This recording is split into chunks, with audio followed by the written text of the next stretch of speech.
जंग बंदी की खुशी मनाते मनाते ट्रंप गुस्से में क्यों चला गया? ईरान और इसराइल के दरमियान ऐसा क्या हो रहा है कि अमेरिका का सदर इतराते इतराते हत्थे से उखड़ गया? इसके ऊपर हम जानना चाहेंगे डॉक्टर कामरान बुखारी से, जो हमें ज्वाइन करेंगे अभी थोड़ी देर में। माहिर है बैनुल-अक़वामी अमूर के, senior director New Lines Institute for Strategy and Policy in Washington. मशरिक़ वस्ता कितना तब्दील हुआ है, आज की दूसरी बड़ी स्टोरी है हमारे सामने। पाकिस्तान के पॉइंट ऑफ व्यू से क्या हम गल्फ़ के ममालिक को वैसे ही देखें जैसे पहले देख रहे थे? ईरान कितना तब्दील हो गया है, ईरान का असर क्या पड़ा है इस जंग के नतीजे में? गल्फ़ के अंदर पाकिस्तान जैसे ममालिक के लिए क्या मौक़े नए सामने आए और क्या चैलेंजेस हैं? हमें इमरान अली साहब ज्वाइन कर रहे होंगे, साबिक़ पाकिस्तानी सफ़ीर ओमान में। वो अपनी इनसाइट्स शेयर करेंगे। हम आपको वाशिंगटन लिए जाएंगे, जहाँ से हम ये जानना चाहेंगे मारवी सरमद से कि अमेरिका के अंदर ट्रंप की जो कलाबाजियाँ हैं मुख्तलिफ़ किस्म की और जो उसके अंदाज़ हैं, उनको अमेरिका कैसे देख रहा है? हम तो यहाँ पर परेशान हैं ही कि इनको किस ज़ाविये से इसका तज्ज़िया करें, वो हमें बताएंगी। और फिर हम मशरिक़ वस्ता में दोबारा जाएंगे और इंज़माम राशिद से बात करेंगे, वहाँ से एक जवां साल सहाफ़ी और तज्ज़िया निगार हैं। उनसे पूछेंगे कि मशरिक़ वस्ता के अंदर की रियासतें जो हैं वो क्या सोच रही हैं। पाकिस्तान के लिए जो चैलेंजेस हैं वो तो हैं, लेकिन वो रियासतें क्या सोच रही हैं? कल वहाँ पर एक बड़ा वाक़या हुआ, उस वाक़े के बाद जंगबंदी तो हो गई लेकिन उसका असर बड़ा हुआ। तो डॉक्टर कामरान बुखारी से हम बात का आगाज़ करते हैं। डॉक्टर साहब बहुत शुक्रिया। ट्रंप के गुस्से पर हम नहीं जाते या उनकी परेशानी पर नहीं जाते, आप हमें समझा दीजिए कि इस जंग बंदी के बाद आपके ख्याल के मुताबिक ईरान और इसराइल के दरमियान जो टेंशन की इक्वेशन है वो क्या है इस वक्त? हम उसको कैसे देखें? देखिए, टेंशन तो है ना कि इसराइल ने वो बिलाखिर वो कर दिया जो वो बड़े अरसे से कह रहा था और जिसका ख़दशा भी बहुत सारे लोगों को था ख़ित्ते के अंदर और बैनुल-अक़वामी तौर पे भी, कि एक ना एक दिन इनके दरमियान जंग होगी। ज़ाहिर है वो मैदानी जंग तो कभी होनी नहीं थी क्योंकि डिस्टेंस इतना ज़्यादा है, लेकिन आजकल की दुनिया में फ़िज़ाई जंग भी बहुत बड़ी चीज़ है क्योंकि जो है जो बम है, बमबारी से लिथैलिटी बढ़ गई है। तो वो हुई है। तो अब आसानी से तो मतलब जो है इस चीज़ को भुलाया नहीं जा सकता और एक कशीदगी है जो बदस्तूर रहेगी। इसी वजह से हम देख रहे हैं सदर डोनाल्ड ट्रंप जो हैं वो जो सीज़ फायर को उन्होंने करने की कोशिश की वो उस तरीके से नहीं ऑपरेशनलाइज हो सका। वो चाह रहे थे कि बिल्कुल जो है वो बग़ैर किसी हीलो हुज्जत के जो है वो जैसे उन्होंने कहा वैसे उनका कहा मान के दोनों फरीकैन जो हैं वो जंग बंदी पे जो है बेसिकली जंग रोक दें अपनी। अब वो तो हो नहीं सकता, तो इसका मतलब ये है कि आने वाले दिनों में भी जो है इस तरह की कशीदगी रहेगी। तो मैंने पिछले साल जब पहली दफ़ा ईरान ने मिसाइल दागे थे इसराइल के ऊपर अप्रैल के महीने में, जब उनके कौंसल खाने पे हमला हुआ था शामी दारुल हुकूमत में, उसके जवाब में तो मैंने उस वक़्त एक मज़मून लिखा था कि ये एक नया नॉर्मल है, there is no going back to जो पुराना था। ये अब एक दूसरे के ऊपर ये हम देखते रहेंगे। तो फ़िलहाल तो जंग बंद हो गई है, आगे जाके क्या फिर से होगी? देखिए ना, जब कोई पाक भारत ताल्लुकात को अगर एनालॉजी ले लिया जाए तो पाकिस्तान और भारत के दरमियान जो है अभी तक हाल ही में यानी मई के महीने में भी हालत जंग में थे। तो वक्तन फ़वक्तन जब इस तरह की आपकी राइवलरीज होती हैं, एडवर्सरीज जो होते हैं, वो बदस्तूर तो जंग नहीं लड़ सकते, वो किसी के बस की बात नहीं है, लेकिन वो जो अंडरलाइंग जो रियलिटीज़ हैं वो रहती हैं और वो फिर से उभर के सामने आ जाती हैं कुछ अरसे के बाद। तो यही हम देखेंगे आने वाले दिनों में। आप अच्छा, न्यू नॉर्मल का आपने जिक्र किया, यानी अब अंदाज यही होगा दोनों रियासतों के दरमियान, लेकिन जो मयार है इस न्यू नॉर्मल का वो सिर्फ इक्का दुक्का मिसाइल हमले नहीं है, बाकायदा जंग है।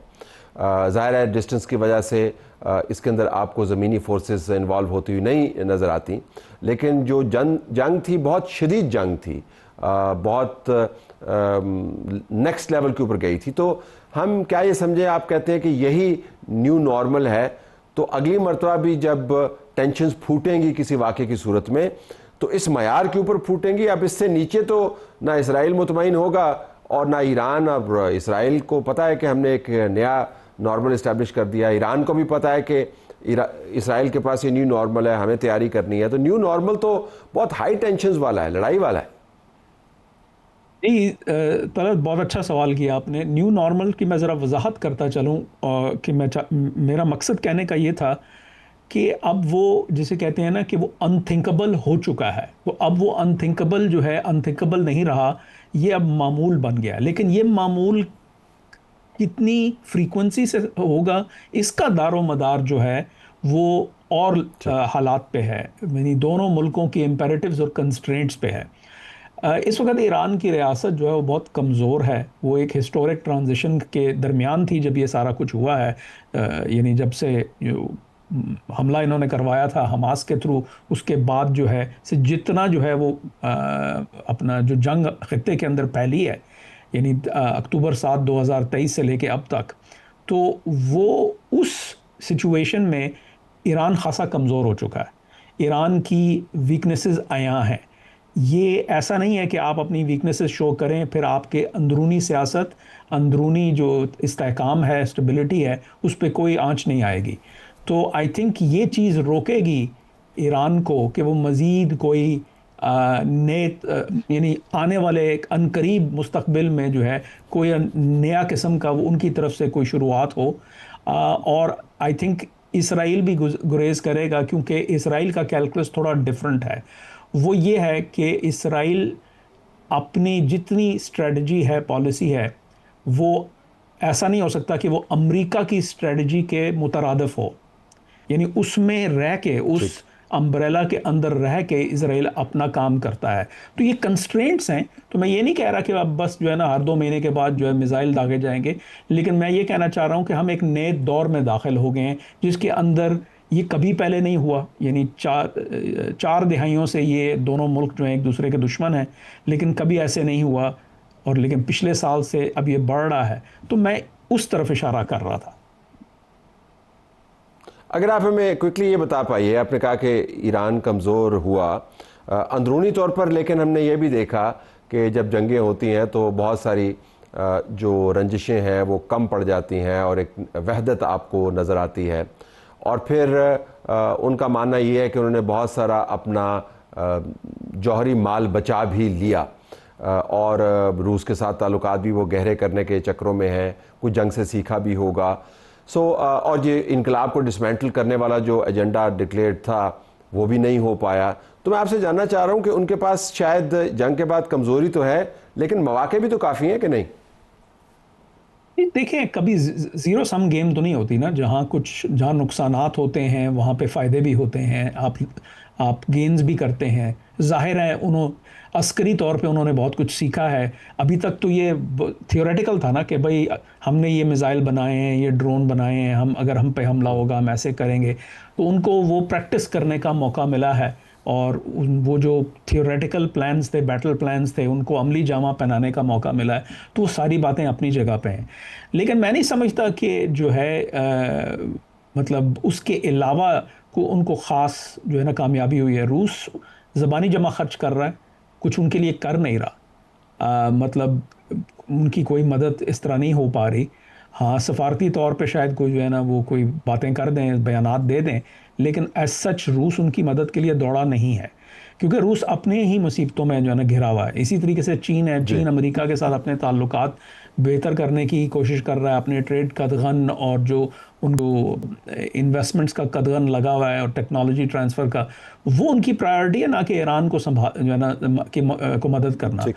और जहाँ तक इनकलाब को रोल बैक करने का, मैं समझता हूँ इनकलाब को रोल बैक ईरान के अंदर से हो रहा है। पिछले साल अप्रैल में मैंने एक रिपोर्ट लिखी थी कि एक एवोल्यूशनरी रेजीम चेंज हो रही है। मैं समझता हूँ इस हमले ने, जी। ये जो इजरायली मिलिट्री कैंपेन थी और फिर जो ये लिमिटेड ऑपरेशन था अमेरिका का स्ट्रेटेजिक बॉम्बर्स को लेके, उसने उस सारे प्रोसेस को एक्सेलरेट किया है, कैटलाइज किया है। लेकिन ठीक। जो है आई डोंट थिंक इसराइल या अमेरिका इस इल्यूजन में है कि वो सिर्फ एयर पावर से जो है एक ऐसा मुल्क जिसकी 92-93 ये मिलियन सारा काम आबादी कर है पाएंगे। और तो उसको जी। उसकी रेजीम चेंज कर पाएंगे। वो खुद हो रहा है, वो अंदरूनी तौर पे हो रहा है। बड़े ज़बरदस्त डायनामिक्स हैं, एक कम्प्लीटली नई दुनिया के अंदर हम कहने के तो दिन 12 थे, लेकिन इसने दुनिया को तब्दील किया है। डॉक्टर कामरान बुखारी, बहुत शुक्रिया आपने हमें ज्वाइन किया। ये तो मामला हो गया कि ट्रंप का गुस्सा क्यों है, ईरान इसराइल के माबैन क्या बातें हो रही हैं।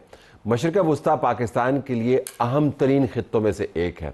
पाकिस्तान की लेबर वहाँ पर मौजूद है, पाकिस्तान के बेहतरीन दोस्त वहाँ पर मौजूद हैं, पाकिस्तान के अस्करी ताल्लुकात वहाँ पर हैं। पाकिस्तान के ज़ाविये से ये मशरिक़ वस्ता इस जंग के नतीजे में कितना तब्दील होगा, मशरिक़ वस्ता को जानने वाले हमारे पास मौजूद हैं। इमरान अली साहब, साबिक पाकिस्तानी सफ़ीर हैं, ओमान में सर्व किया, बहुत शुक्रिया जी। Thank you. जंग से कितना तब्दील हुआ है मशरिक़ पाकिस्तान के ज़ाविये से? सऊदी अरब कितना तब्दील हो गया, बहरीन कितना तब्दील हो गया, यूएई, या वैसे ही है जैसे पहले था? तलत बहुत कॉम्प्लेक्स हो गया है उनकी। अब जो भी नैरेटिव्स हैं, स्टेट नैरेटिव्स हैं, उसमें ये वाली जो जंग है, और मैं तो यहाँ तक कहूँगा कि शायद इसके बाद अटेंशन गज़ा पे भी चली जाए, लेकिन इस वाली जंग के लिहाज से ईरान पे क्या पॉलिसी है, पाकिस्तान की ईरान पे क्या पॉलिसी है, बड़ी हमारी स्ट्रॉन्ग अच्छी पॉलिसी रही है। It will be seen in all the gulf Capitals. हमारा गल्फ़ में स्टेबिलिटी हमारी लेबर के साथ लिंक्ड है। That's very important for us. So we will also have to cut a very tight rope amongst various Gulf states. ठीक है। सो ये जैसे मुराद ये कि अब उतना आसान नहीं है जितना पहले था, और वो ज़रा वो गल्फ़ की रियासतें जो हैं वो अपने ताल्लुकात को एक दूसरे से भी देख रही होंगी। जो पहले मामला था कि हो सकता कुछ जो है इसराइल को रिकग्नाइज़ कर लें, उसको भी देख रही होंगी। हमारे ताल्लुकात को ईरान के साथ भी देख रही होंगी, और ईरान हमारे ताल्लुकात को गल्फ़ स्टेट्स के साथ भी देख रहा होगा। वो भी तो है जी, बिल्कुल। गल्फ़ स्टेट्स के साथ भी देख रहा होगा, अमेरिका के साथ भी देख रहा होगा। समटाइम्स ताल्लुकात से ज़्यादा जो प्रोनाउंसमेंट्स आप करते हैं वो बड़ी इंपॉर्टेंट है। They run through with the social media, you know that more, आपको ज़्यादा पता है। वो कई दफ़ा कुछ जुमले, कुछ अल्फाज ज़्यादा मैटर करते हैं पॉलिसी से। तो वहाँ पे चूंकि आपने वहाँ पे सर्व किया हुआ है, तो जब कोई बयान आता है हमारे आप तो बयानात को बस हम चला देते हैं ना, तो वो क्या अल्फाज के अंदर जाते हैं, क्या लफ्ज़ इस्तेमाल हुआ, क्या जुमला किस जगह पे हुआ, कितनी हमारे बारे में बात की, क्योंकि ज़रा उनका कल्चर मुख्तलिफ है, उनकी सेंसिटिविटीज़ मुख्तलिफ हैं। तो यहाँ से जो भी कहा जाता है उसका इतना बारीक बीनी से जायज़ा लिया जाता है। असल में तलत जो पाकिस्तान इंडिया का कॉन्फ्लिक्ट हुआ ना, उसके बाद Pakistan is being taken very seriously there, much more seriously than it was before. It's been a few months, एक महीने के बाद। Now the state of Pakistan has, क्योंकि वो विद स्टैंड किया है उसने एक लार्जर एनिमी को, and it has come out on tops. और वहाँ के लोग, मैं आपको बताऊँ, अभी भी वहाँ वो लोग मुझे मिलते थे जो हमारे न्यूक्लियर टेस्ट के बाद जिन्होंने सारी रात सजदे में गुजारी थी। तो गवर्नमेंट्स कई दफ़ा फ़र्क होती हैं, लोग कई दफ़ा फ़र्क होते हैं। So now we are taken very seriously there we. अच्छा, जैसे मुराद ये कि जब आप सीरियसली लिए जा रहे हो तो आपके अल्फाज को और आपके बयानात को, आपके अमाल को ज़्यादा संजीदगी से देखा जाता है। जी, बहुत संजीदगी से देखा जाता है, आपको मॉनिटर किया जाता है। उनकी गवर्नमेंट्स भी करती हैं, उनके लोग भी करते हैं। There are thinking people in the Gulf. आप कभी बहुत चक्कर लगाए, there are ideologically thinking people, policy making elite हैं वहाँ। हम समझते हैं कि शायद नहीं है। ये आपने बड़ी ज़बरदस्त बात की, क्योंकि मैं आपसे अगला सवाल ये करना चाह रहा था कि नई जनरेशन आ रही है वहाँ पर।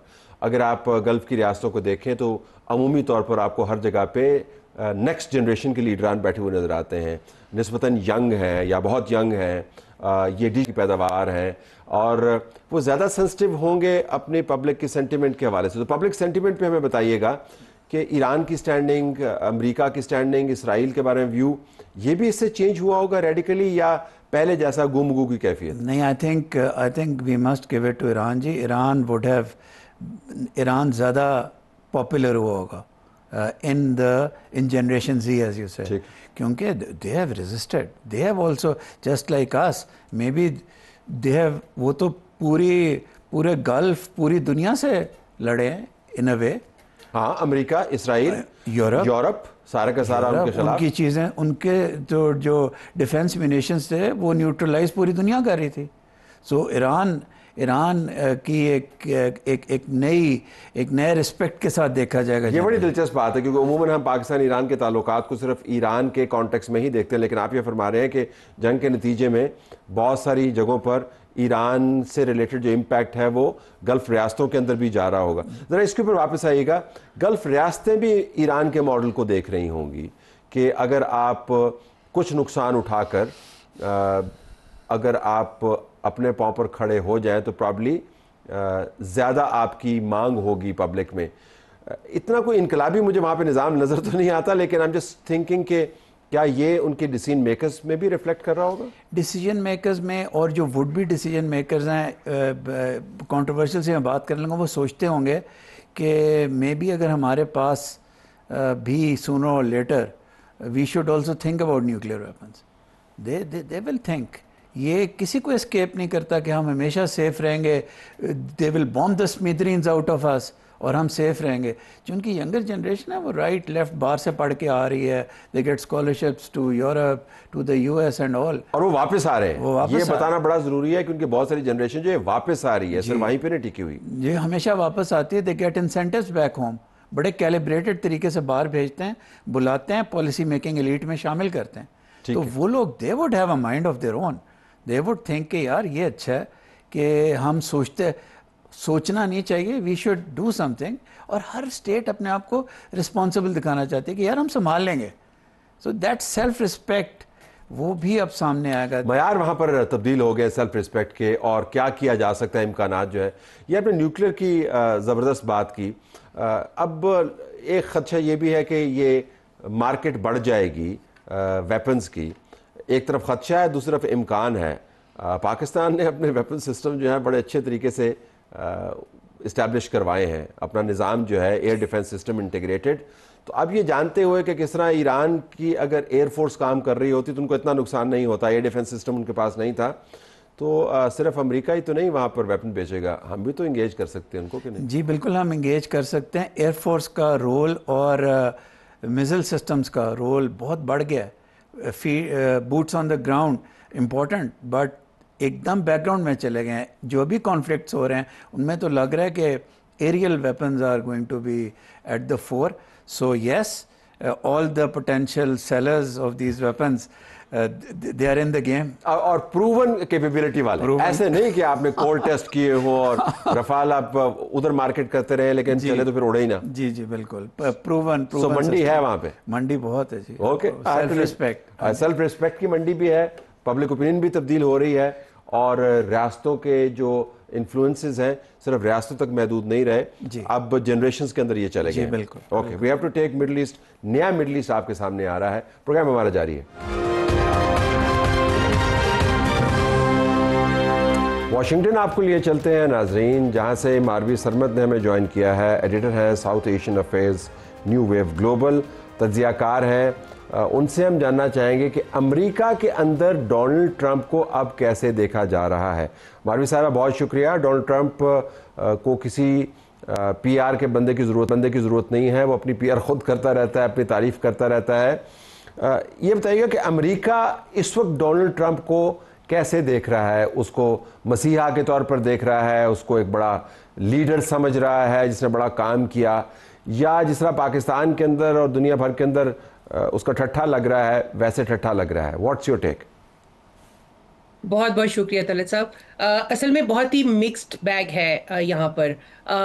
जो एक डेमोक्रेट्स आपको 5-6 महीने पहले तक बिल्कुल उनकी जो आपको जिंदा लाश नजर आ रहे थे, उनके अंदर ट्रंप ने एक जिंदगी फूंक दी है। तो अब वो हर जगह, हर जो काउंटी है उसके अंदर कोई ना कोई इवेंट हो रहा होता है, कोई ना कोई प्रोटेस्ट डेमोन्स्ट्रेशन हो रहा होता है। जिस दिन स्ट्राइक की थी फर्डो के ऊपर अमेरिका ने, उस दिन हमें रात को पता चला था, अगले दिन सुबह से डेमोन्स्ट्रेशंस जो हैं वो पूरे मुल्क में, खासतौर पे वाशिंगटन डीसी में काफ़ी बड़ा डेमोन्स्ट्रेशन हुआ था और उसमें बड़े लोगों ने नारे वारे लगाए थे। डेमोक्रेट्स उसमें पेश थे, लेकिन ये बात भी जो है वो नोट करने की है कि वो ऑर्गेनाइज डेमोक्रेट्स ने नहीं किए थे, वो आम लोग, सिविल सोसाइटी और जो एक्टिविस्ट हैं वो उनको ऑर्गेनाइज कर रहे थे। बाकी जो इनका मागा बेस है डोनाल्ड ट्रंप की, उसके अंदर बहुत बेचैनी सी पाई जाती थी, क्योंकि उनको स्लोगन बेचा गया था एंटी वॉर का, और वो इसमें बड़ा प्राइड लेते थे कि डोनाल्ड ट्रंप जो है वो वॉर ख़त्म करने वालों में से हैं, वॉर शुरू करने वालों में से नहीं है। तो जब ये स्ट्राइक हुई ईरान के ऊपर, फर्डो के ऊपर, तो उस वक्त आपको फौरी तौर पर जो रिएक्शन आया वो बहुत मज़ेदार रिएक्शन था, क्योंकि यहाँ पे एक मार्जरी टेलर ग्रीन आप जानते होंगे, एमजीटी हैं जो यहाँ की लेडीज़ हैं, हामिद आप समझ लें वो हैं, उन्होंने फौरी तौर पर रिएक्ट किया नेगेटिवली और मायूसी का इजहार किया। इसी तरह से और बहुत से लोग थे जिन्होंने बहुत मायूसी का इजहार किया, जो कि मैगा बेस में बहुत आगे आगे बहुत प्रोमिनेंट नाम थे। उसके बाद हमने देखा बाय द इवनिंग जो है फॉक्स न्यूज़ ने अपने ऊपर काबू पाया, और उनके जो एंकर्स हैं उन्होंने डोनाल्ड ट्रंप की बेइंतहा तारीफें शुरू कर दी, और फिर head over heels every Republican one after the other started coming to Fox News screen और डिफेंड करना शुरू हो गया ट्रंप को। और उसके बाद हमने ये सिचुएशन बदलते हुए देखी कि अगले दिन तक जब खास तौर पे सीज फायर का ऐलान किया डोनाल्ड ट्रंप ने, तो उसके बाद दोबारा उसको जी मास्टर स्ट्रोक है डोनाल्ड ट्रंप का और ये सब है। मगर ये भी जो उसकी मुखालफत है वो भी बहुत नोटवर्दी है।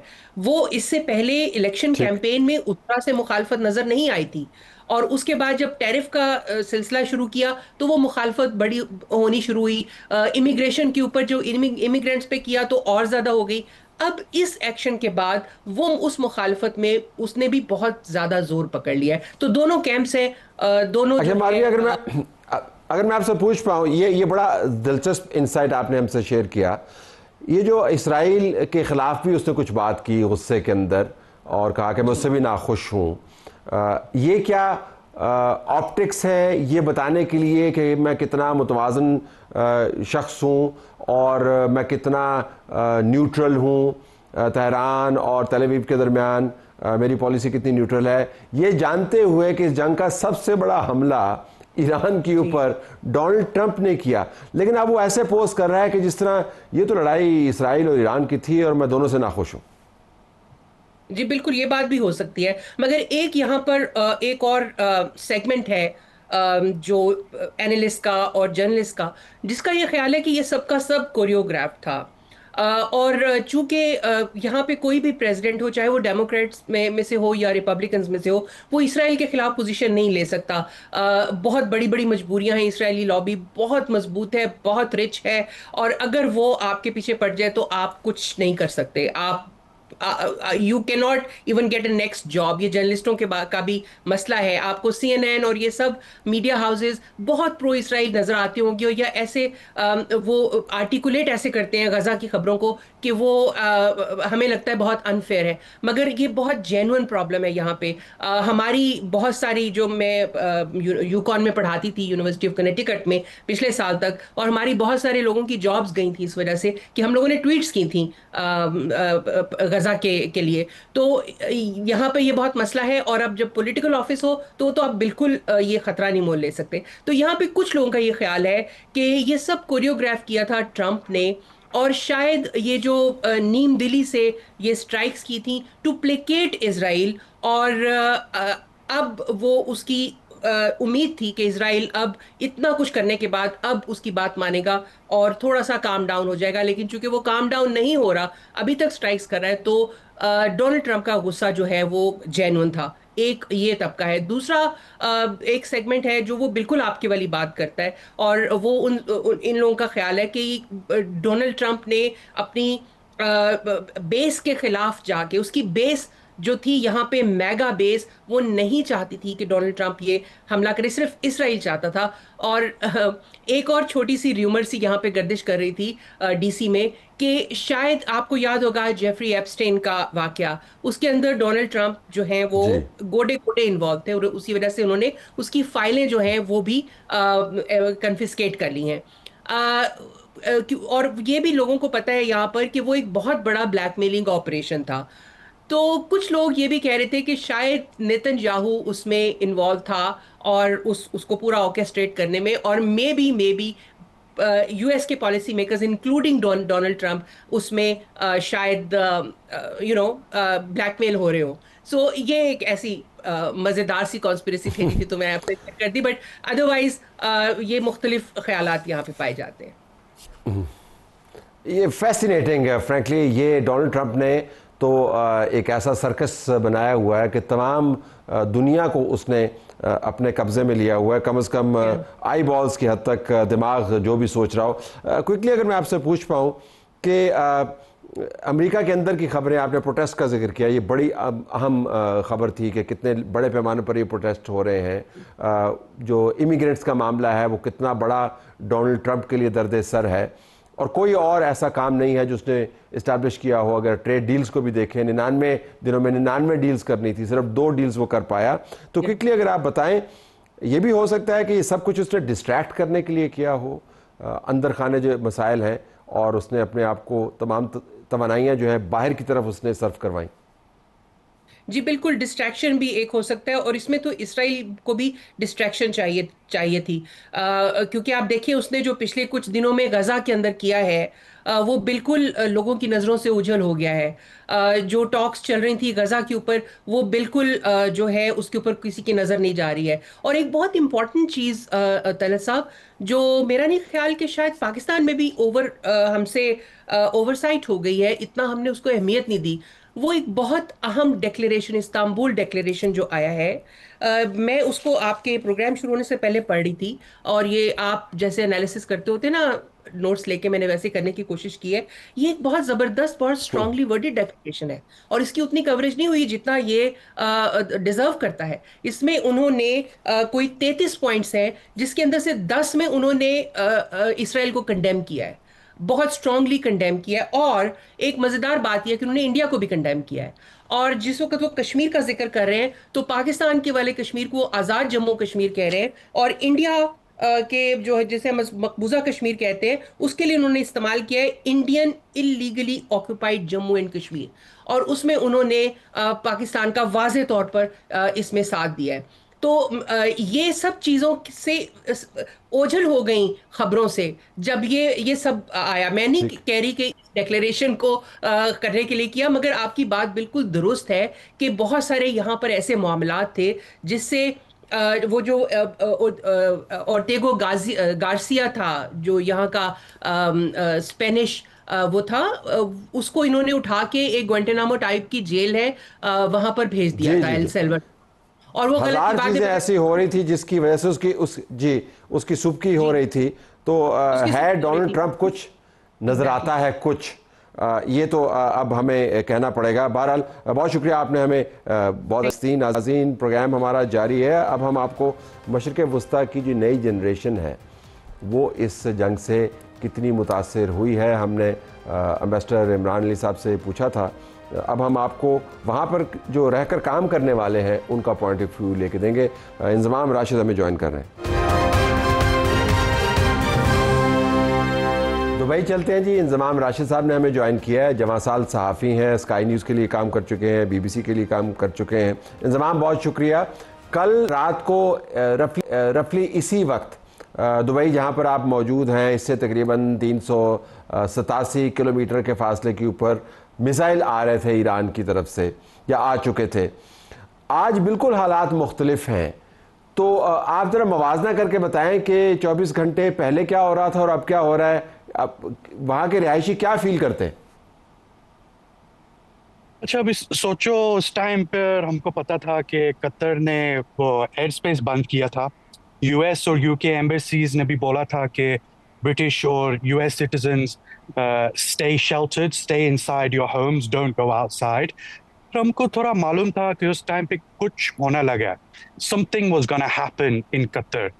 And then all of a sudden we got the signal that Iran had striked on Qatar. And at that time, Talat, everyone had their phones out, सबके हाथ में मोबाइल फोन थे, सारे मोबाइल फोन पे देख रहे हैं खबर जो आ रही थी, और sketchy videos are it. It was very kind of grainy videos that you could see the missiles flying into Qatar. And then I was being sent so many videos from a lot of my colleagues and friends who live in Doha of the sky basically being lit up with missiles. Many people very scared, many people very worried about what was going on. But a lot of people didn't understand pe us time pe jab missiles ja rahe hain, actually जो आवाज जो आ रही है और वो आप ऊपर जो देख सकते हो, that's the defense system attacking the missiles that is coming in. So they are doing the job to protect people on the ground. So it was a very scary situation, particularly for people in Qatar. But either Dubai mein log were glued to their phone, and we were worried because the UAE airspace also closed for a very short period of time. और हम सोच रहे थे कि हो सकता है UAE के बेस, US बेस जो है इधर अल दफरा बेस अबू धाबी में, हो सकता है वो भी अटैक हो सकता है. Iran could target that base as well. So that was a very worry for a lot of people here in Dubai and Abu Dhabi. ये बताएं कि अब तो वो खदशात ख़त्म हो गए, अब सीज़ फायर की बात हो रही है, पीपल मस्ट बी रिलीव्ड. तो अब वो क्या रिफ्लेक्ट कर रहे हैं? आप कॉफ़ी शॉप्स में, प्रोफेशनल ग्रुप्स के अंदर, व्हाट्सएप चैट ग्रुप्स में जो वहाँ के रिहायशी हैं, वो किस चीज़ पे रिफ्लेक्ट कर रहे हैं? क्या चीज़ ट्रेंड कर रही है बातचीत में?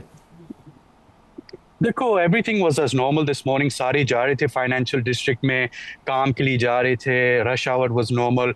बीच क्लब्स में लोग इधर जा रहे हैं, बुकिंग्स, ब्रंच के लिए बुकिंग्स चल रहे हैं. पर इधर मुझे लग रहा है कि लोग थोड़ा on the back of the mind सोच रहे हैं कि अभी भी कुछ हो सकता है. And there is a little kind of, it's calm here in Dubai in particular, but it's very eerie. It's an eeriness kind of calm. And I think a lot of people are still thinking something could still potentially happen. Things are going about as normal, particularly here in Dubai. People were very worried about the airspace. You know, Dubai में बहुत experts हैं, especially Europe से. और उनका plan था कि घर वापस जाने के लिए समर हॉलीडेज के लिए, और वो सोच रहे हैं कि एयर स्पेस बंद होगा, फिर हम कैसे वापस यूरोप जाएंगे. And that's a big worry for a lot of people in the UAE. But my friends and colleagues who are in Doha, they are still very scared.